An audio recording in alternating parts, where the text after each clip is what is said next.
Hello, everybody. Welcome to another distraction from the real world episode of the Missing Wolves post-game podcast live stream thing. Still a little hectic in Minneapolis, so hopefully this gives some people at least 30 to 40 minutes of just what it is, a distraction.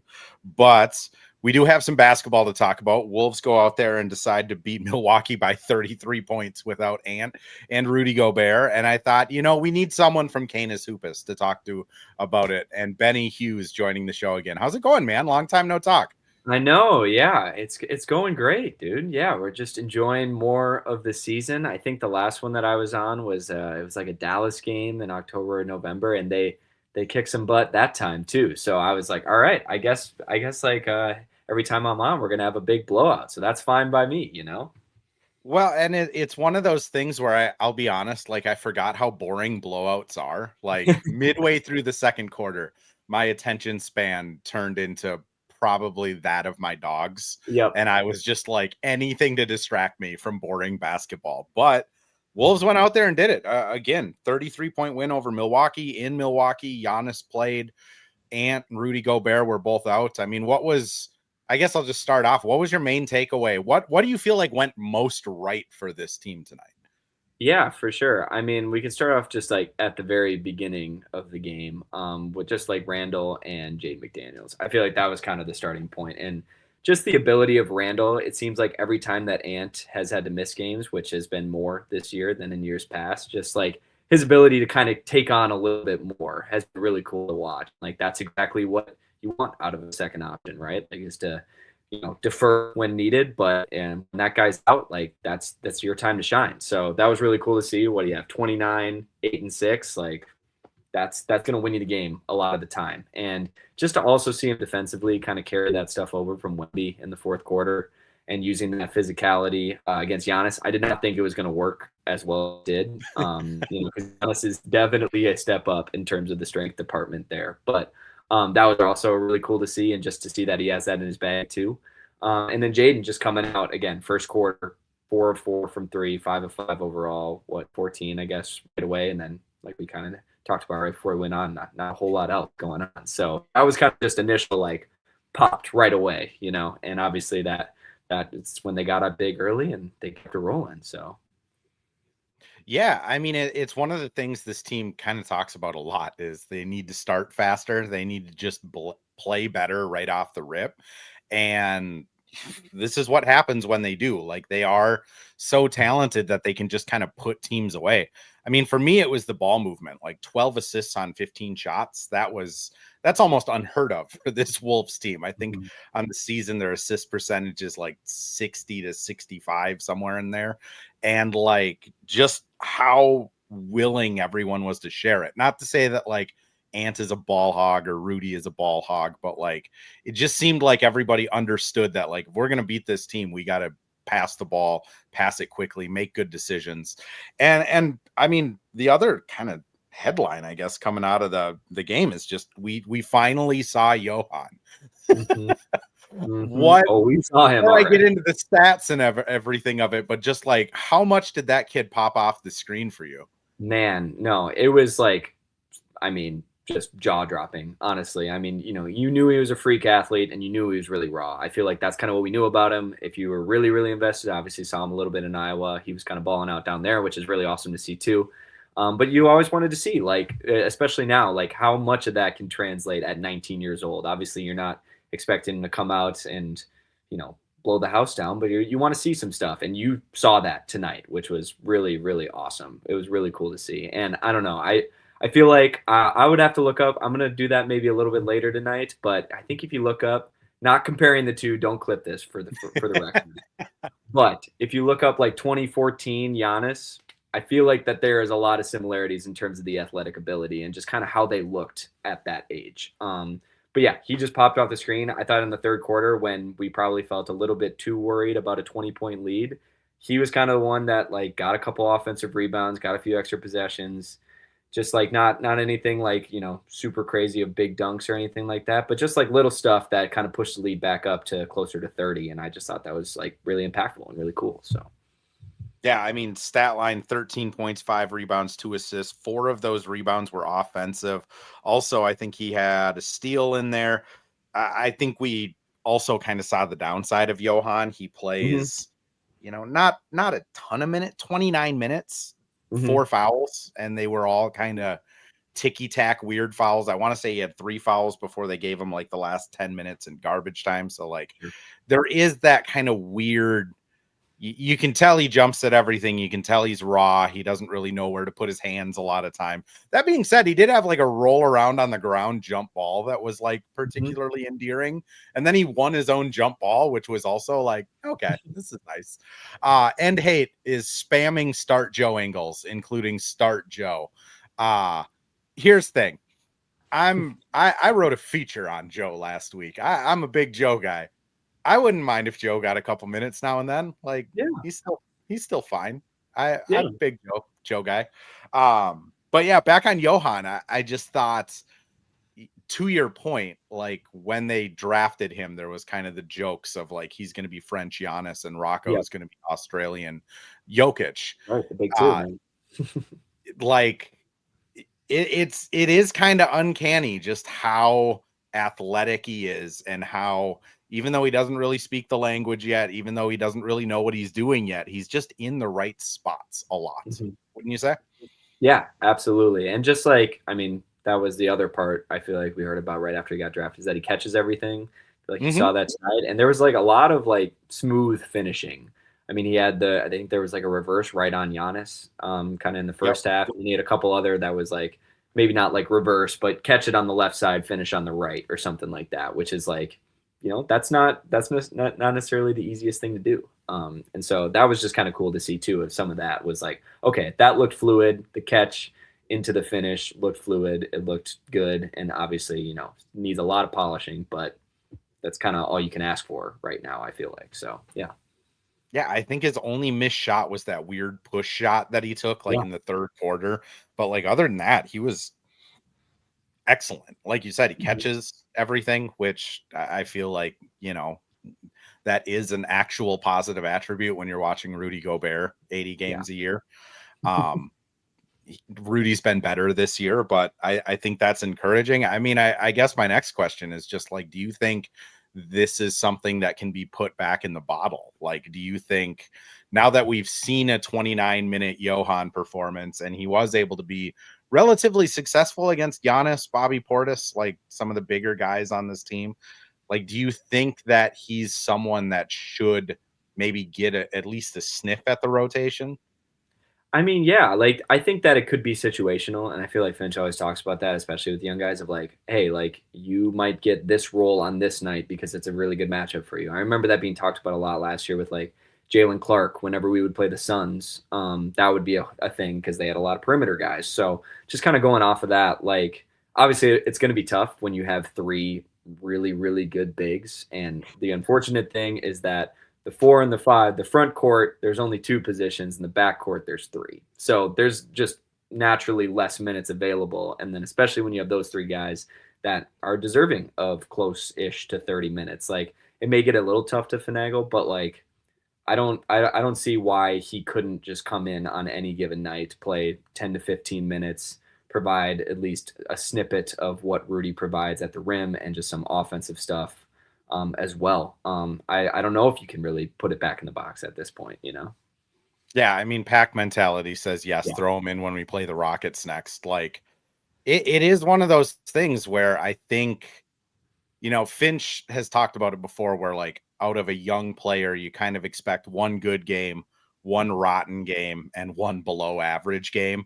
And then as they get better, you'll get a rotten, a good, and an average. And then that rotten one will get a little bit better. And like, I'm sure we will see a bad Johan game if he continues to play, but he just brings something different, whether it's, and Cole adds, especially when guys don't have the right energy.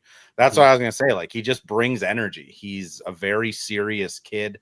I still remember in summer league asking him what he likes to do outside of the basketball court. And he just kind of like sat and looked at me for like 10 seconds, then was like, pretty much just basketball. And it's like, oh, okay, I guess All that's right. what I want to hear. But like I do think that it's almost inevitable to try him now, especially if the Wolves are looking to get a backup big. Because if you can just slide Johan in there, it fixes a lot of problems. Another guy I wanted to talk about tonight is just Bones Highland, which I mean, this might have been his best game in a Wolves uniform. What are your thoughts on Bones tonight?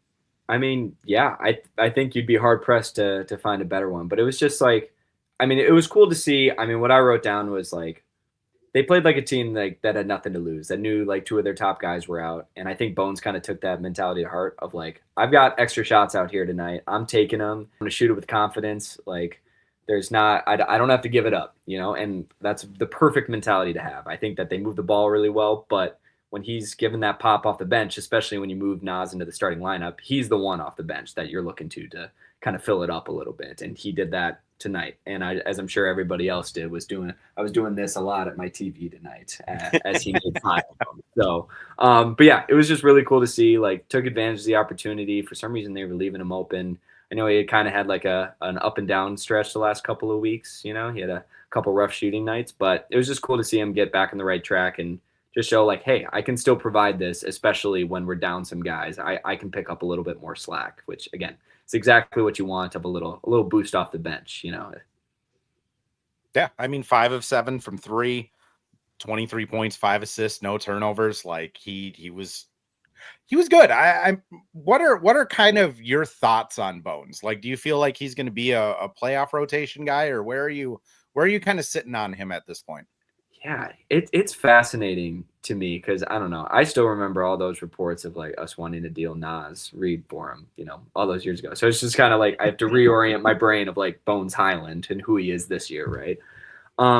But yeah, I kind of go back and forth on that, honestly. I mean, you've seen the good, really good parts of Bones, and you've seen the really bad ones. And obviously he's big, so that makes up for some of the, you know, maybe the defensive kind of um, challenges that he can have at times. But I don't know. I think that he could be in a playoff rotation. But I think that you might have to have a little bit shorter of a leash on him because if he's off on that given night, I think that could really sink you if you throw him in the second quarter and he misses his first three threes. I think that's really tough. And obviously that's like you could say that for any bench guy, but I think him specifically of like that's why you're putting him out there is to give you a little bit of a scoring boost. And if he doesn't have that, I think that it could be a little bit detrimental. But I mean, I could very well see him throwing him out there in a given playoff game, him giving you 18 minutes and scoring 10 points too. So Yeah. it's cool to have those microwave scorers too, to be like, hey, let's see if you do have it tonight and give you a little runway, especially if you need that in that given game, especially in the playoffs when offense obviously dries up a little bit more. And if Ant's out of the game, obviously he's playing more in the playoffs. But when he's out of the game, you're kind of looking around like, okay, who's going to pick up the slack here? And he's definitely a candidate for that, which I don't think any of us would have said at the start of the season. So that's a cool development as well. Yeah, to me, Bones is kind of in that. Like, I don't know if you agree with me, but when I'm looking at like their rotation going into the playoffs, like I think, you know, all the starters are going to get 35 to 40 minutes. Nas is going to get 30. And then you probably have like 15 minutes left over. And Mike probably gets 8. And then Bones or Jalen gets the other 7 if there's no foul trouble. And it to me just kind of is a luxury for Finch where he can throw both of them out there in the second quarter and whichever one plays better, you just go with. I mean, how are you feeling about this team's like top 8.5, 9 right now? Like, do you feel like TJ is going to sneak back in? I obviously like a game like this, you know, everything goes right. And it's like, well, Bones is never going to lose his job. But like, we still do have TJ on the roster. We still have, as End Hate says, Joe Ingles, Rob also still exists. Do you feel like this roster is kind of getting set though, or do you feel like there's still some moving pieces that need to get figured out? I think there is still some moving pieces that need to get figured out because I think that we can sit here and be like, all right, we have 6 bona fide guys, and that's the 6 that you talked about. And obviously, they're going to play a lot of minutes, and there's going to be not a lot of minutes left over. But I think that you can legitimately sit here and be like, all right, we got our 6. Now we're looking for 2 or 3 more.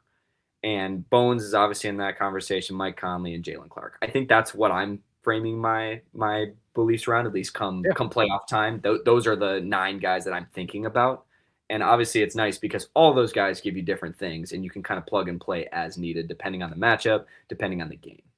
And so I do think that there is room for adding another person to that, and obviously that could come up, and we can talk about that as well for as the trade deadline comes near. And I do think that they will add another person, but I do think that the six bona fide guys, they're going to play a lot, and then after that, it's again like kind of which button you want to press and which button is working on that given night.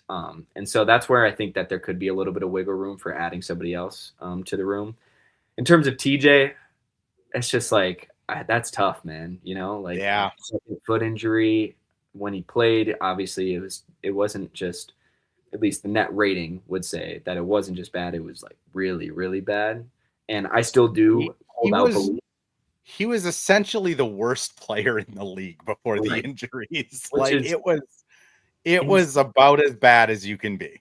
Right.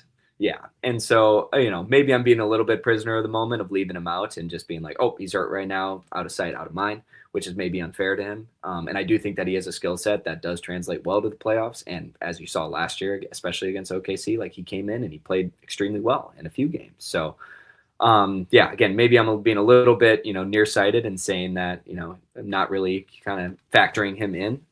But it's just interesting because like you said, like essentially worst player in the league in terms of net rating. And, the eye test, I would say at least somewhat matched that. Maybe it was a little bit better, but it wasn't like, no, that doesn't match at all. And so, I think you just kind of have to see how he comes back from injury because I think like we had talked about that. I think the first time around, he was just coming off the first foot injury and he was pretty close to coming back.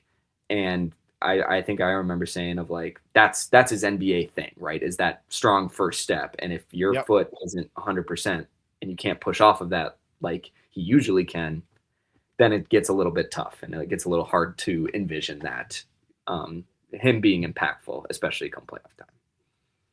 Yeah. I mean, I can say like I think the team is still really high on TJ. I don't know about Rob. Like we haven't really had a practice scrum where, but pregame, if you ask like, is Rob going to play tonight? Finch might just, throw that Gatorade bottle that's been sitting there for 6 months at us. But like at a practice, you can kind of ask more of those questions of like, hey, like what's going on with Rob? Like, is he just kind of struggling or what's, and we haven't really had that in a while. So I'm not sure where they're at with Rob, but at least optically, like on a game like tonight where Ant doesn't play, for him not to get a single meaningful minute, I think is telling. I mean, Cole might be the conspiracy theory winner here of just TJ and Rob going to the Bulls. It would surprise me a little bit if they let go of TJ because I do think they feel confident with him. I think he's earned some trust, but Rob, I just think is probably the guy moving out if they make a trade. What do you think, Benny? Sorry, you're talking about Rob. I was reading his note. You say Rob or TJ in terms of moving out. Yeah, I'm kind of taking the like TJ they like quite a bit still, but I think Rob is probably the guy that gets moved. Yeah, I would agree with that. Like if there a trade does come through and it's more than just, like adding a guy who does not make very much at all. I would be shocked if it was TJ over Rob. And I would say like if I was to pick right now on what day is today, January 13th, if I was to say, all right, which guy's getting traded on the Wolves, if I had to pick it, I'd probably say Rob Dillingham is the greatest candidate for that. So, which also makes sense. Like I do think, we don't have to rehash the whole Rob thing, but like he's just not ready to be a backup point guard on a Western Conference Finals team. Like I think when the Wolves drafted him, they had hoped that he would catch up a little bit faster, but he probably just needs a different change of scenery. What I will say is for Wolves fans that are going to immediately have trader's remorse, like if that dude gets traded to Utah and is playing 30 minutes a night, Rob's going to put up points and woof, right? Like that's going to be tough to swallow, but I will just remind Wolves fans that like always check how many shot attempts he had and how many turnovers, because I think that guy's going to score a lot, but it's not going to be pretty for wherever he goes. Wouldn't you think?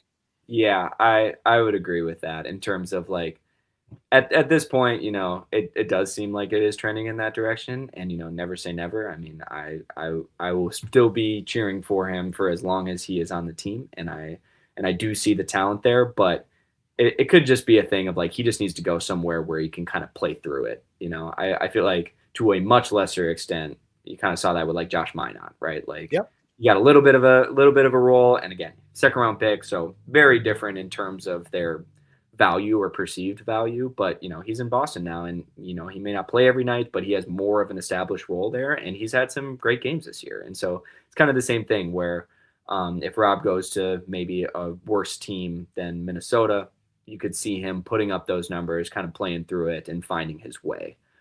Which may be best for both sides because he was drafted thinking that he was going to have a role, and then the cat trade goes down, and that role kind of was filled, honestly. So, which is a bummer for him, but that's how it was. That's how it went. And yeah, I would cheer for him for wherever he goes if he does end up getting traded as well. So.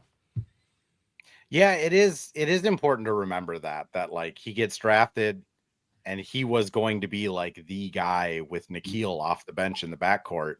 And then you get Dante and Rob's role immediately vanishes. Nikhil plays awesome and it's just over. This year, I mean, it seemed like they really wanted to give him a chance to kind of take Mike's job. And it just, whether it was summer league, preseason, early in the season, the same problems just kept kind of rearing their head.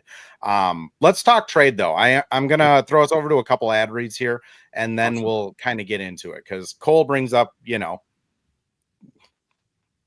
let's just be realistic. Like Rob Lenny in a second round pick is probably the trade that makes the most sense to go out. That gets you to about, if my Centennial high school math is doing me justice, that gets you to about 9 million. So you could probably, I think they're just first apron locked, so you could take 10.5 back. That's probably the area of dude we're looking at, but let's break that down after we at least get a couple ads in. Let's do it. Well, hello. Thank you, Livestream Andrew. This is Ad Read Andrew. And today we have Firehawk Construction and Remodeling, the presenting sponsor for the Missing Links podcast. Firehawk Construction and Remodeling strives to inspire people to follow their ideas, working with respect and understanding to create a quality, tailored result. Firehawk Construction and Remodeling, located in Blaine and serving in the North Metro area, is here to help you with your building and remodeling needs. I can say personally, thanks to Firehawk Construction and Remodeling, I have a beautiful deck in my backyard and countless projects that I started, they finished. Get started on your new deck or remodel today by calling Isaac at 763-710-5686. And we're back with another ad read. This time for Pence Homes, the presenting sponsor of Hitting the Hardwood Network.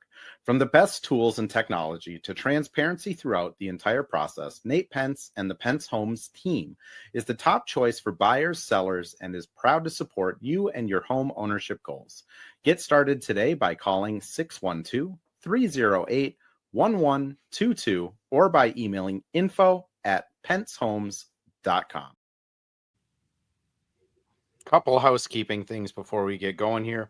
Firehawk Construction does have a new phone number. It is 651-315-4291. Again, that's 651-315-4291. They do house calls where we are currently enjoying a heat wave here in Minneapolis, which means pipes will thaw. And then it's going to get bitter cold again at some point, and those pipes will freeze if one of those bursts. Isaac over at Firehawk Construction and his team are always happy to at least get the emergency part of that fixed for you and help you dry your basement like they did for me. Also on Nate Pence, he is currently doing a food drive for the Minneapolis and suburban areas. As long as, kind of the unrest in the city is going on, Nate Pence is collecting cash, money, Venmo, Cash App, canned goods, boxed goods, and delivering food to people that maybe aren't able to get to work during this time, or maybe having some of their benefits cut. For any of that info, you can find Pence Homes over on Instagram. You can find my post over on X that kind of tells you where to go for that, or you can just email that info at Pence Homes and say that you wanted to help. I believe the last time I talked to them, they had raised over $15,000 already, and they are just trucking food out all day. So if you want to make a difference and you don't know how, I can say and vouch for the guy that he's really trying to help the community, at least during this time. Okay, Benny. So on to a less stressing topic, trade deadline. Wolves back. Stack says, think we still need a backup big. He adds no afterwards. And Pack Mentality says, do you think they're going to sign anyone before the deadline? I'll kind of pose it to you. Like, what do you think they're going to do at the deadline? Yeah, kind of like I guess I alluded to this slightly earlier, but I do think that they're going to make a move because they do have money under the second apron to do so, and I feel like that every team kind of in this situation, even if you remember 2 years ago, like the Monte Morris deal, they usually make some kind of move. So I actually did pull up. You said we can get to 10.5 million. I do have the list. I do too. Okay, we got the same one. You got the Basketball Reference one. Okay, we can actually go through names if you actually do want to do that and kind of figure it out. But I think in terms of archetype of player that I'm thinking about, if you want to just kind of start there, I would say like I feel like all the talk has been kind of backup point guard, backup big, right? I feel like I've heard that kind of those two, and then scoring wing is kind of in the last one. I feel like that I've heard kind of out there in the ether. Yep. I'm going for the scorer, actually. That's kind of what I've determined, because I think that you can get enough from Bones to have that backup point guard, and Mike Conley, of course. You can get up enough from both of them kind of pushed together to do that. And I think that if Rudy Gobert's offensive leap is real and you can play him closer to 40 minutes than to 30, I think that kind of solves the backup big in of itself. In terms of, okay, we only have to survive closer to 10 minutes rather than 20 or 18 without Rudy Gobert or a true center rim deterrent on the floor. So I'm kind of thinking, okay, I think that they need a little bit more of a bona fide scoring option off the bench. And probably some of the guys I'm going to bring up that I say that I like are not exactly going to fit that bill, but that's kind of where my stream is, at least initially, when I'm just saying, okay, this is kind of the archetype that I'm thinking of, but definitely could be swayed one direction or another as well. So, yeah. Yeah, Cole mentions Doogie. I think it must have been over on Score North, brought up Ao Dosunmu and Kyle Anderson as potential trade deadline guys. What do we think? Kyle fits in that salary slot. So I think Kyle is very, very, they still talk about him weekly. I mean, that guy would come into the locker room and it would be like he never left. Ao, I'm not so sure on. Like, he's had kind of a bouncy up and down career. Like, I'll be like honest, I'm not watching a lot of backup wing play from the Bulls, so I don't really know how well he would fit here, other than like, I just know he's been, as someone who collects basketball cards and resells them, Ao has not been the person you want to get in Chicago Bulls breaks. So maybe he could come here and kind of kickstart his career like Rob could if he went to Chicago. But Benny, I'm curious of your list. Like, who's popping out to you in that, $8 to $11 million range? In that range, yeah, for sure. I think at the upper end, TJ McConnell is, and he kind of fit that scoring one. Obviously, he's under contract for the next few years, so Indiana might want to keep him for when they're probably better next year. But that's the first one that kind of pops out to me. I think we all saw his impact down the stretch last year and in the playoffs of, just the barrage of mid-range jumpers that would just seemingly touch just the bottom of the net. So I think we all have fond memories of that. Definitely Kyle Anderson and Ayo Dosunmu were kind of on my list. Dosunmu, I'm kind of I'm in the same boat where I'm intrigued. I'm intrigued especially because he's a large guard that is at least a reasonably good defender, probably less so in that scoring bank, at least in terms of you're not expecting Ayo Dosunmu to come off the bench a lot of the time and just fill it up, right? Like, not that he can't score, but yeah. And then let's see. I'm trying to scroll down my list and see if I can find anyone Anyone else on here? Najee Marshall. That one kind of interests me a little bit, I would Yeah. say. If Dallas kind of pivot off of that, he's making $9 million this year under contract for this year and next. But just kind of a versatile wing. Giannis brings up Jarris Walker. Does that do anything for you? I think that one's interesting because I did love Jarris Walker coming out of Houston, and I do still believe in the upside there. I think that if we're gonna make a move, it's gonna be more of like, okay, this is a bona fide guy that we could play in the playoffs this season. And I honestly don't know if Jarris Walker is that. And again, not that I don't like Jarris Walker and I wouldn't love to have him on the Wolves, but I think that the move would be more kind of not necessarily nearsighted in terms of like he's just on the team for this year and not at any time in the future. But I think if they're going to make a move, it would just be for like more of a bona fide one this season. So, yeah, I know Yannickus brought up a couple, maybe it was last stream even, but like, Philadelphia, you have Quentin Grimes over there kind of in that range. Kelly Oubre is also kind of in that range, like probably fits the mold of just a gunner that comes in to get buckets. Yep. I think both of those guys are probably far enough in their career where they're not, pissed if they're only playing 8 minutes a night as opposed to 30, as long as it's on a good team. I mean, my dream would be just go full Utah Jazz if you're going on the wing and just get Royce O'Neal back. Like, let's just bring in Rolls Royce here and just get the full band back together. We could do a Mike Conley, Joe Ingles, Royce O'Neal, Johnny Juzang, Rudy Gobert lineup. And there we go. Don't worry, Cole. I'm not going to say Trey Jones. I saw him and Tyus on here, and I was going to explicitly not bring either of them up, just for the record. All right, so... Do you think that there's any chance that Kyle Anderson gets bought out? I think there's a very good chance that Kyle Anderson gets bought out. I think, I think Kyle, if he didn't, like if Kyle just went from the Wolves to the Warriors and stayed there all 3 years, I think his value would be really good because he needs like a good system around him. Sure. And I think bouncing, where'd he go? Miami, and then he went to Utah, I think it was. Yeah, because he was a part of the Norm Powell trade, I think, right? Because that was a 3-way because John Collins went to the Clippers. Oh, yeah. Because that's how Love ended up in Utah, I think, too. Yes. So it's just one of those like really weird, like I don't know what his value is. I think like the Wolves look at him and go like, that guy would be perfect. Like he's a very smart player. He plays good defense, can rebound. He's not like going to get slower. Like he's already like very sound because he's like positioning and foot speed, not necessarily like straight line. So I think the Wolves look at him and are probably like, this guy is awesome. Mm-hmm. I don't know what the rest of the league thinks of like a 30-something-year-old, very slow point forward. But I do think, Cole says he would definitely want to come back. He's a difference maker. Like, I do think that's kind of the moral of the story is I think Kyle would love to come back and play for Finch and play for these guys, which if he gets bought out there's one problem solved. Sign Kyle to a veteran minimum and you can still get that trade. Maybe get that Oubre, Quentin Grimes, DeSumo.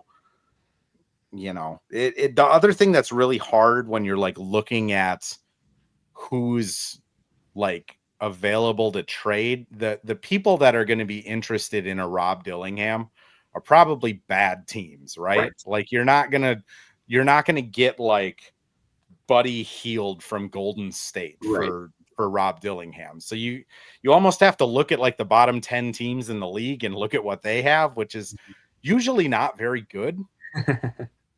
Right. Benny, anything else you want to touch on tonight? I'll kind of give you the floor. Anything else pop out to you? Where can people find you? Pack Mentality just says, and they're then going to draw up more elbow J's for Rudy. I mean, maybe. There we go. Can you imagine how much Rudy is going to touch the ball if Jaden and Kyle are on the court? He's going to be in heaven, man. That three's coming. It's coming, man. I'm telling you. I see it. This would have been the perfect night for it. Just shoot like 5 of them in the third quarter. What's the worst? Why not? dang it, man. But the NBA had to suspend him. That was Just had to get that flagrant. yeah. Benny, anything else on your mind? Where can people find you? Anything coming out at Canis in the near future?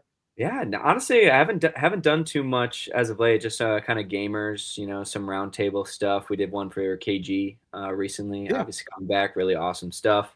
Otherwise, yeah, you can find me on Twitter and Blue Sky. I think I forgot to mention that last night, but sometimes I just like posting on both because it's still fun. That's still kicking. So it's just Benny _Hughes for that one. But I guess just one. I mean, I feel like I kind of steered the trade direction. I guess I just want to know like. Did you have like a path that you were leaning towards in terms of like, when you're framing your mind for the deadline of like any players or archetypes or anything like that? Mine's so I've been over the last couple of weeks, I've been on the big train. Like Okay. just a change of pace, like another stretch five that's pretty beefy. Your Jock Landells, your Brooke Lopez, like those type of players that are just they're not gonna like disrupt the culture, but they could at least give something different, right? Mhm. Like if Rudy's not a good matchup, you just have something else you can go to. Mhm. But like, I'm not gonna lie, the Johan was intriguing enough where I would wait a couple weeks before I Sure. would do that trade. Like, I think Mhm. if you're gonna trade for Kyle or Brooke or Jock, like those guys are gonna be there at the first week of February. I don't think anyone's like busting down the door to get Brooke Lopez right now. I don't know if Johan's like just good, if he's just fine, that probably fills that need. And then I'm with you. Like I do Mhm. think if they have that change of pace big, which Johan can't shoot threes necessarily, but like Right. the athleticism, the speed, the kind of like physicality he can play with, I think is a big enough change from Rudy to where you could do some different things. But yeah, if Johan's good, I'd say probably don't need the backup big. I agree with you, backup guard. I just Mhm. Ant's going to play 42 minutes in the Right. playoffs, and not Rob, and Dante is going to play like 38. So you Right. have 20 minutes between Mike and Bones already. Like that's kind of negligible in my mind. So then it is, I agree with you, like another dude that can just defend and get some points off the bench Yep. when if Bones doesn't have it and Jalen's in a slump, you just have another option you can go to that Yep. isn't TJ at this specific moment, which Right. Pack Mentality says he loves Grimes. Cole, Mhm. I also thank God KD didn't want to come to Minnesota. Mhm. Uh, I don't like that dude. I Yep. mean, here's the thing. Selfishly, as someone that gets to cover this team, being able to talk to Kevin Durant multiple times a month, I think would be awesome. So I'm never going to say I wish he didn't or did come, but I do think this team is better currently constructed than if they would have traded Dante and Yep. Gobert for KD. I'm Yep. assuming you're kind of in the same boat. Oh yeah. And again, I am quite possibly the biggest Dante DiVincenzo fan there is. So even when the Kobe White stuff was kicking up, I'm like, guys, I don't want to do this strictly for that reason. Oh yeah. And then did you see the Wemby flop? I just saw that one too. I haven't seen that one. I I'm did gonna go not on see the right Wemby now. flop yet. I'm gonna go check that one out. But also for the Grimes thing, I was on the Grimes bandwagon, the train, all throughout his Knicks days, and then I sold my stock right like pretty much right before he got traded. Literally the worst time to sell Quentin Grimes right before he just started going nuts, obviously, for well, I guess he was hurt a little bit for Dallas and then came to Philly, but sold it Yeah. just like a year too early. But I if you'll let me back on, I am very much on that Grimes train. He would be really That cool. I Obviously don't on an think there's a ton of people on Grimes Island right now. I yep. think you could probably get a pretty nice condo Okay. still. I'll take it. I'll take it, man. He goes back to like kind of a mixture of what he was last year for Philly and back his Knicks days when he was more of the defender. Yeah, I think that would be really cool. I guess they dragged that out so crazily of the qualifying offer thing that I think in my head I didn't even realize that he didn't make all that much. And obviously expiring deal, so he'd be pretty much a true rental most likely, depending on what his next contract would be. But also he's not really lighting it up over there with the emergence of Edgecombe. So You never know, but I would be on that train for sure. The Quentin Grimes one. Yeah, and just my last thought, like I do think whoever they get is just a rental. Like I Yeah. don't think they're if they're getting off the rob, they're probably looking at bringing a guy for the rest of the season so they can make a run and then just reset Yep. afterwards. Which, you know, if that's irresponsible asset management, I think you could argue that of like Mhm. maybe wait until the off season and make a big swing, but then again, I mean, this Wolves team, they just beat the Spurs and they just beat the brakes off the Bucks. So they might just be really good when they Mhm. want to be, and they decide mid-January that they want to be good. So who Mhm. knows? Yeah, for sure. One last name for you, Jay Huff. That was the one that came to my head when I was thinking back up big when you were talking about Jay that. Huff would be fun. Yeah. Yeah, because he's not signed long term either, is he? I don't think so. He had like a weird they had a weird contract in Indiana. I didn't see him on this list, but I know he's not making all too much. So I'm not gonna sort through 300 players to find Jay Huff. I will no, take that's fine. That's just the first guy that popped in my head when you were talking about backup big of like short term. I was like, J Huff would fit. Like yeah, that would fit the mold. yeah, For anyone that is listening and didn't catch the beginning of the podcast, this does get posted over on YouTube and X as soon as we are done recording here. If you can wait until tomorrow morning and would like to listen to it in an audio format, it does get released at 7 a.m. That would be July 14th. Anywhere you get podcasts, Apple, Spotify, all of the other lesser known ones, I guess. And we will be back after the Houston game chatting up some more Wolves. Hopefully another win. Like if they go out and they beat Houston, I think then we can start to shift our opinion back to maybe they are just the 2 seed in the West, and yeah. that's just how it's going to be. But until then, Benny, thanks man for coming on. I always Of appreciate you. course. No, absolutely. Thanks for having me. It's always a blast, man.